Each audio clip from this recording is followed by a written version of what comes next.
Hai, sekarang saya berada di Batu Kawah Riverbank Park.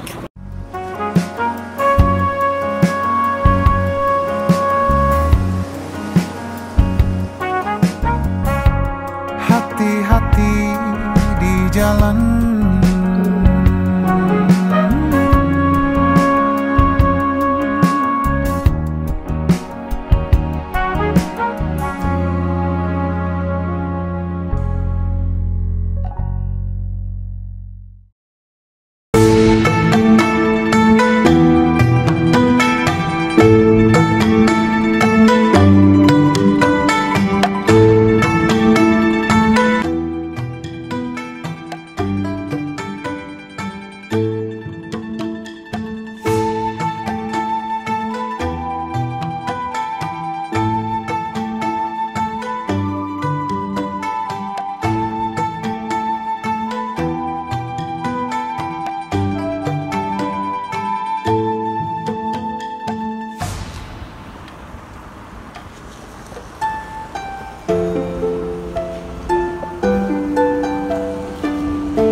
Dan di sebelah kiri saya sebenarnya adalah Sungai Sarawak yang biasa kita dengar lagunya. Dan ini adalah antara hulu sungai yang jarang kita dapat lihat, terletak di Kampung Rantau Panjang.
Sekarang saya berada di tingkat 8, 7 pintu masuk ke syurga yang dinamakan sebagai tempat ini. Anda boleh melihat pemandangan Batu Kawah dari atas, Bandar Baru Batu Kawah yang sedang membangun. Dan kalau datang pada waktu malam, tempat ini akan disinari dengan cahaya neon yang disediakan oleh pihak pengurusan.